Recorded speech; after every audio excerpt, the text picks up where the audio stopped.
World Tarot, and I want to thank you for joining me today for another vlog.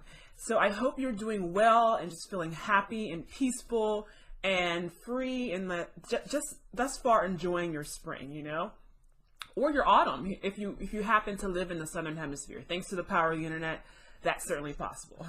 So this Saturday, May 18th, we welcome a new full moon into our lives. This time in the sign of Scorpio. And I've got my little skeletons here to join me. So we're going to kind of talk about that and how that kind of ties into this time right now. So the full moon is, of course, the most dramatic and illuminating part of the moon cycle. It's when the moon is her fullest and round and spectacular, you know, just a very, very majestic and spectacular sight to behold. And to me, the moon in this period is a symbol of a goddess. You know, it's really her fullness, her promising to deliver what you worked on previously to manifest with the new moon, and to really also take in and dissipate what you give to her now.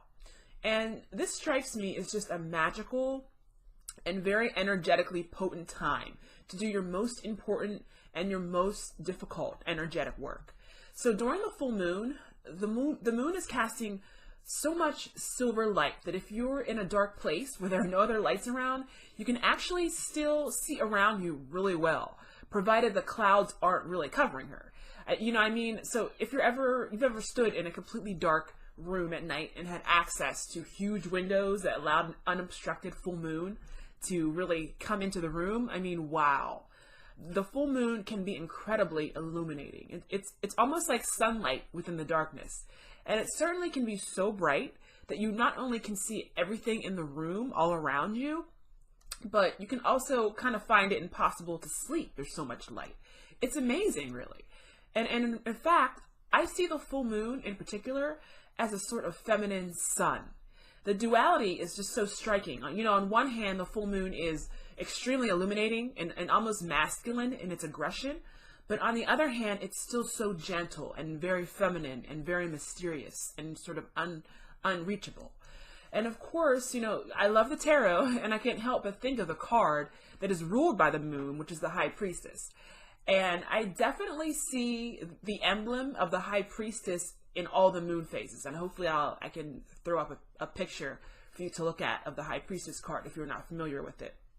But definitely in the High Priestess card, the full moon, you know, is symbolic of this power in its fullness. And in the picture, we can even see the full moon in the crown of the High Priestess card in the traditional Rider-Waite-Smith deck, especially. We have a center full moon flanked by a waxing moon on one side and a waning moon on the other side. It's beautiful, okay? So, you know, as we know, each full moon emerges in a different sign, thus flavoring its power differently each month. And this full moon arrives in the sign of Scorpio. And oh boy, you know, the sign of the Scorpion. You may know Scorpios, or you may be a Scorpio yourself, but it's well known, you know, people who are sun sign Scorpios, who are born roughly between the dates of October 22nd and November 22nd, give or take. Yeah, these are your traditional sun sign Scorpios, or what people usually obviously, you know, refer to when they say I'm a Scorpio. Now, Scorpio is a water sign, meaning it's ruled by the element of water. And there are 3 water signs in the Western zodiac. We have Cancer, Scorpio, and Pisces. Now, Scorpio has, I believe it's called a quadruplicity, I believe, but there are three levels in each element, okay? And Scorpio has the quadruplicity of fixed, meaning there are 3 types of water signs: cardinal, fixed, and mutable. And Scorpio is fixed water, which means, in short, it is an aggressive, deeply rooted, turbulent, and very stubborn form of water, okay? So Scorpio is intense, in other words. And Scorpio is, I like to think of it as a choppy ocean, you know, full of like sultry and sensual like mermaids and spectacular sea monsters and vicious ship sinking whirlpools. So Scorpio is such a magnificent and powerful sign, and it's full of mystery and darkness and sexuality, fantasies, nightmares, and secrets, okay? More than anything, Scorpio is an ocean of deep, dark secrets. And it is just all about the metaphoric ocean harboring an ocean floor full of long forgotten shipwrecks, you know? And which is kind of the reason I have our little skeletons over here. Just twofold. The skeleton basically is a symbol of Scorpio. You can even think about the time of year that sun sign Scorpios are born in. You have the time between October 22nd and November 22nd. And of course, what lies in that period? Halloween, okay? Our traditional Samhain, the traditional night when the veil is thinnest. Scorpio is all about just the crossing over point as well. It's one of the themes and one of the aspects that Scorpio covers.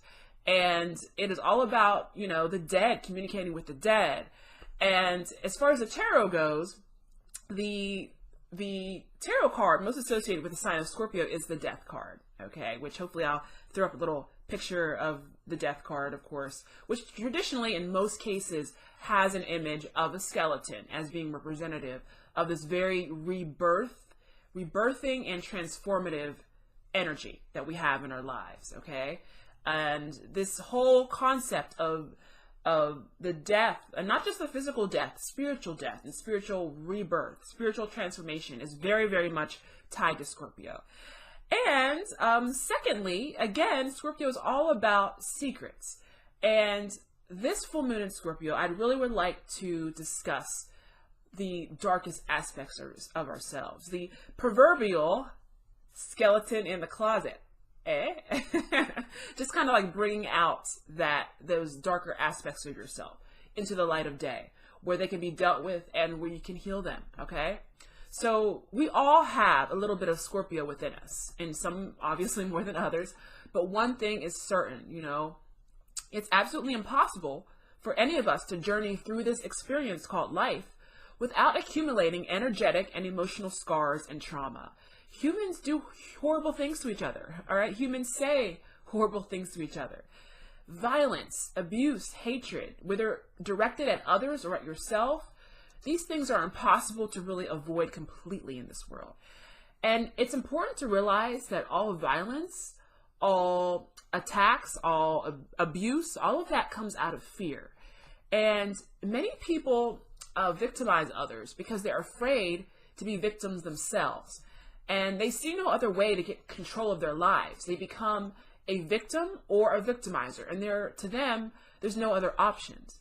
You know, many people victimize others because they want vengeance, for example, for a wrong that was done to them. And other people have taken on the image of the wrongdoer in that person's mind. Okay? So no matter the source of the scarring, be it violence, be it abuse, be it neglect, be it hatred, we've all been victims of dark behavior and perpetrators of dark behavior. And it's likely, especially when you're younger, that you simply tamped down your pain and shame when it occurred to you and you did your best to just move on. You know, if someone deeply hurt you, you may have just pushed it down and just kept moving. And if you hurt someone else, you have to ask, did you ask the victim to forgive you? Maybe you did, maybe you didn't. But even if you did you then forgive yourself? When we've been violated or when we feel guilt for violating others, the energetic scars and, you know, the ramifications, if these are not dealt with properly, they could become locked up in our bodies, in our subconscious mind. And over time, this energy can become increasingly toxic, just manifesting in personality defects such as chronic distrust in relationships, such as extreme fear, such as anxiety disorders and depression and anger and violence, problems with violence, and even physical maladies and disease. You know, the word disease, after all, is a conjunction of dis-ease, meaning a body that is not at ease, which really gives a hint at what could so often could potentially lie at the root of illness. So this full moon in Scorpio, I want to ask you, what dark secrets are you hiding? What darkness is deep inside you that you are not illuminating and not properly dealing with? And this could be something that was done to you or something that you've done to others. You know, perhaps it's both.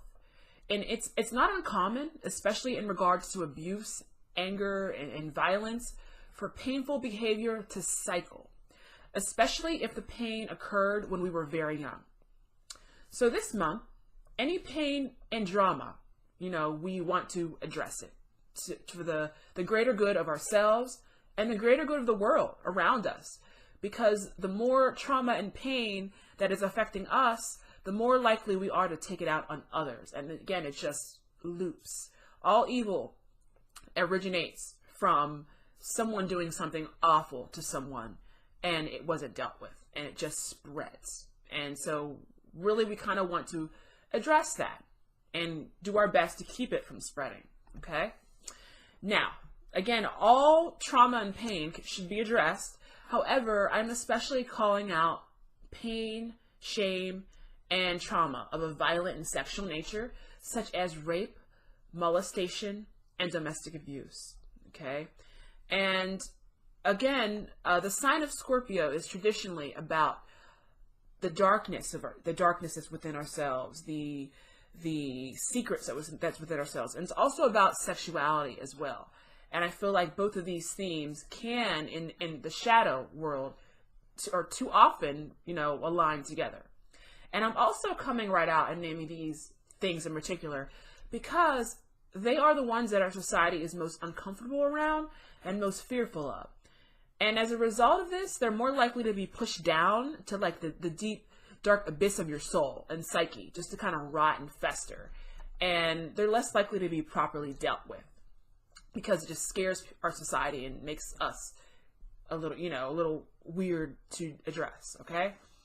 So, you know, I kind of think about it. If our psyche is an ocean, I like to think of this stuff being the rotted shipwreck lying at the bottom, you know, is kind of representative of painful events that we've all been a part of. You know, a heinous event occurs, you know, and a once beautiful and buoyant ship that was on top sinks to the bottom of your soul and just kind of stays there. And we think because we can't see it, because it's in our past, you know, it's fine, it's not there, but it is there. And worse, it's poisoning our internal ecosystem around it with its, again, speaking metaphorically, with its peeling paint, with its leaking chemicals and all of that. And these shipwrecks often become haunted by the metaphoric ghosts of the past. And especially, you know, if this pain is a source of great shame, you cannot be the powerful person you're here to be on this earth and still carry this with you. You must eliminate it, you must face it, you must haul it up and heal it. And the way to really heal it is to bring up this ship and remove it. And it's a big job. And it may be messy, it may be frightening, it may be easy, it may not be easy, excuse me. And in fact, it may be the hardest thing to ever do in your life. But you may need help in the long run. You know, you may not be able to do it yourself. But fortunately, the full moon is a great energetic force for hard jobs, and its energy can help you. So this full moon in Scorpio, I would like you to devote the lunar energies to truly being honest with yourself. What scars do you carry within yourself? What is haunting you? What was your role in this pain? Were you the victim? Were you the perpetrator? Were you perhaps both? You know, was something done to you, but do you hate yourself because you feel as though you've caused it? It's so important in order to grow into your God-given power that you really release and heal this pain, shame, and trauma. And the darker it is, the more important it is for you to heal it, okay? So we're just going to discuss 3 steps that you can do to begin the process. And again, this may not happen quickly. This may take some time. That's okay, okay? Take your time. This is not a race. And as painful as the journey is something that is going to free you and help you to grow, so it's extremely important. So number one is just to get help. Okay. So I cannot really emphasize the importance of needing help sometimes. Being independent is wonderful. It's great. It should be something that we aspire to. In our society, we, especially as women, we place such an emphasis on being independent. Okay. However, there are some jobs so big that we cannot handle them 110% alone. And you need to know that that's okay. It doesn't make you weak. Okay. I think that's such a burden that a lot of women in our age, especially, you know, both, all of us, but especially if you are a woman, you can identify with that fear of being perceived as weak. Okay. This is obviously a recent, it has some truth to it, but it has become a recent accusation within the past century or so, where we need to prove how strong we are. Okay. But needing help does not make you weak. Okay. So how do you know if you need help with healing pain or trauma? One hint is if you tried to deal with it before on your own and you were unsuccessful. And, you know, if you've tried to, you know, raise that ship on your own, but have found yourself struggling with the same issues over and over, you likely need some assistance. Now, Western professional assistance is very valuable. Okay. And it takes many forms, from informal meetups and support groups to therapy and counseling. Okay. And if you are someone who is more spiritually minded and you look down on Western traditional methods, please be open-minded. I definitely feel the need to bring this up, especially among us, you know, individuals who are into holistic methods. Okay. Please be open-minded about Western medicine as well. There is value in different methods, and don't ever feel as though you must choose. That is a fallacy. There's no reason to ever choose. And one thing that the tarot has taught me is that there is value and light in all paths. It's taught me that a blended life is a rich life. Okay, life on earth can be tough and scary, and it can leave scars, and it's okay to need help from time to time. Never feel as though you're weak or a failure of some sort if you need to get help. No one has done anything of greatness without help, and living your life is no exception. Okay, and do not be afraid to embrace different methodologies. All right, number two is to practice forgiveness. So we've said it before. This is so extremely important. When you hold on to resentment and pain in your body, what you're doing is energetically tying yourself to the object of your ire and your resentment. You're making your happiness, your freedom, and your joy conditional instead of what is meant to be, which is constant, ever-present, and infectious. And you're essentially giving away your power. And worse, you're giving it away to the person who has wronged you. The only way to free yourself from this energetic servitude is to forgive. Now, this does not mean you condone their behavior.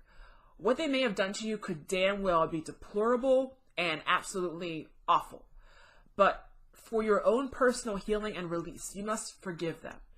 And let's not forget to forgive ourselves in this category. It's so important to forgive yourself. This is especially true if you were the perpetrator in harming others. And you may even need to forgive yourself if you were in fact the victim.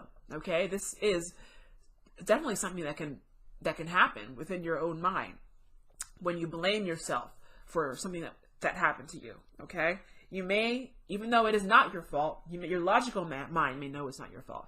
It may be important to actually make the step to forgive yourself.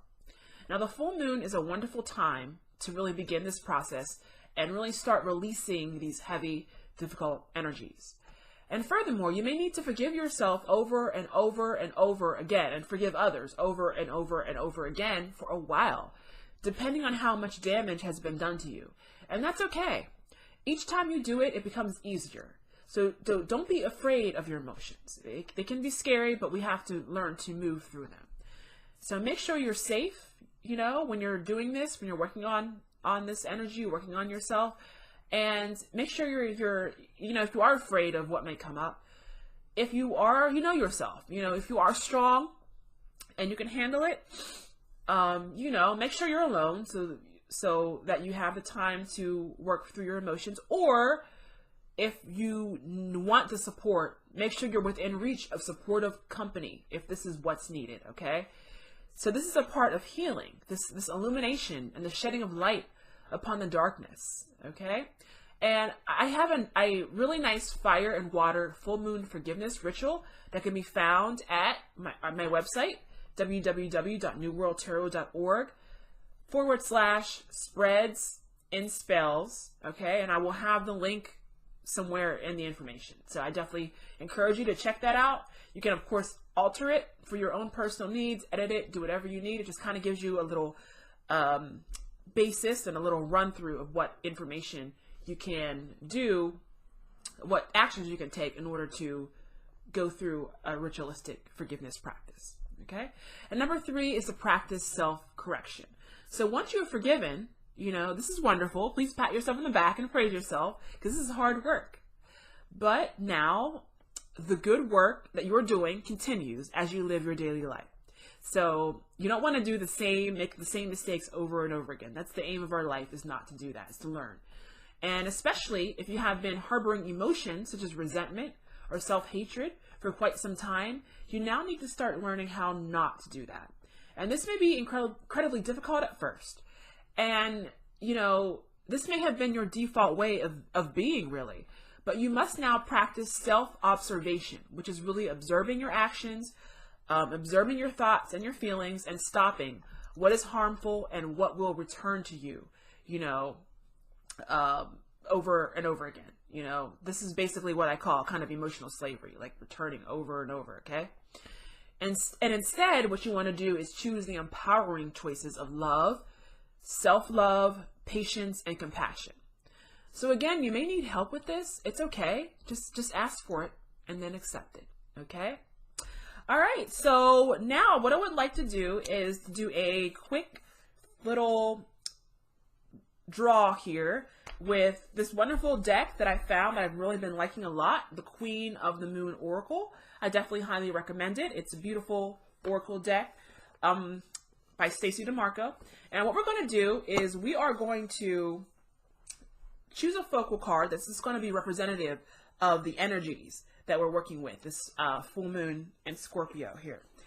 And I've kind of taken out, and this is a great deck. It has different aspects of the deck, but I've taken out the waxing moon cards and the waning moon cards. And I've cut those in half. And what we're going to do is we're going to choose a focal card that is representative of where we're at right now, which is really that, again, it's that focal point where we have the waxing moon energies, which the moon has been building. We find ourselves with a full moon, and then the moon gets smaller again, and it gets lessening back down towards the new moon. Okay? So, the card I'm going to choose to be representative of our focal energies is going to be the full moon card, which is power. And I'm actually going to show you in a second all of these cards all together, just so you definitely will get to see the cards closer up. But we have the full moon, which is representative of power. Okay, so again, this is the height of our moon cycle. This is when we have all this beautiful spiritual power that we can use to assist us, that we can use to bring down into our lives to handle some tougher energetic work that we need to do. Okay, so with the waxing moon pile, basically what I would like to ask is what active, more aggressive action. So the waxing moon is traditionally associated with the growing moon, which is more about what active energies can we do in order to basically help heal ourselves from our darker secrets that we have. Okay, so I'm going to draw one card to represent what more active energy we can do. Okay, and I've selected acceptance. Okay, and again, I will give you a close-up view of this in a second. Okay, and similarly, we're going to choose with the waning moon cycle pile, what receptive or what surrendering action You know, so if the waxing moon is more of our masculine and aggressive action that we can take, what is going to be a more receptive and feminine action that we can take to heal our darker secrets? Okay. And we'll select from the waning moon cards. Okay. And card selected is peace. Wow. Okay. And again, I'll show these cards to you. Okay. All right. So again, all right, as our focal card, we have the beautiful, and these cards are absolutely gorgeous. I definitely recommend this oracle deck if you are someone interested in oracle decks. It's a beautiful feminine moon-based one. And up top we have our full moon. Just as a focal point, just bringing in just being representative of the power, the great power that we have right now. So for our waxing card, we have acceptance. Okay. And for this card, well, basically what it's all about shedding light of where we're at in our life and being honest with ourselves with exactly what is going on with the darkness that we're holding and hiding, and it's about just really just letting yourself know that it's okay. It's okay that you are here at this point in life, that you have scars, things were done to you, you may have made poor decisions, and basically this is saying, it is what it is. And you need to stop. It's not going to help to beat up yourself, to blame yourself. All the guilt is not going to help you, and to just release that. And it's time to take a look at where you're at, take a look at what you have, bring out the dark secrets out of the closet, skeletons out of the closet, face it in the full light of the full moon, okay? And get a good look at it. I also like in this card how we have two hands reaching out to each other. And this is indicative of accepting. If you need assistance, that is okay. And that is something that you need to pursue. Okay, Western tradition, yes. Holistic Eastern tradition, yes. Combine the two. Don't restrict yourself. This is not a time to say, I don't believe in getting counseling, because that's not, have a traditional counselor if you can make that happen, and have, your spiritual counselor at the same time. This is something that can be done together. Take advantage of all the assistance that you can have, and just accept that you need help. Accept where you're at and accept that you need help. Okay. And we have over here on the right, we have peace. And this is our more feminine and just an act of release. Okay. And this is all about it goes hand in hand with acceptance. You're doing the work. You're bringing out what's needed, and you're taking it out of the closet. You're bringing it in the full light of day. You're getting the help that you need. You're addressing the pain and the issues. And now you need to really be at peace with yourself. Just be okay that or just feel okay that you're dealing with the issues that you need to deal with. Okay. And you need to take care of yourself. This is a time where you really need to just be good to yourself. When you're dealing with these heavy energies, really do what is going to bring peace to your life. What do you find peaceful?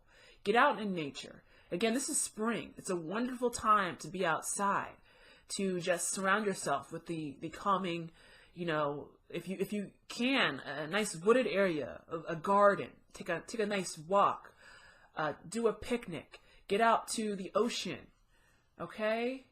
Waterfalls, get near water, and just find peace. Do yoga, do meditation, relax, watch, entertain yourself. And when you're dealing with these energies, after you've done the hard work, just let it go. Just give it to the full moon, and just take care of yourself, be gentle with yourself, and be careful that you bring peace into your life, okay? All right. So I want to thank you so much for joining me for this full moon in Scorpio. And I want to just wish you just a wonderful spring of just enjoying the energies, enjoying the weather, enjoying the changes that are happening in your life. And just know that these are tougher energies that we could be working with, but just understand it's all for your greater good. It's all for the greater good of you, of your family, of your friends, and of the world as well. And you're doing the right thing. And just, you know, find your happiness and know that your happiness is going to come to you even clearer, you know, with more clarity and easier once you work through a lot of our pain and our trauma. Okay. So thank you so much. And I want to wish you happiness and peace and love and safety and security.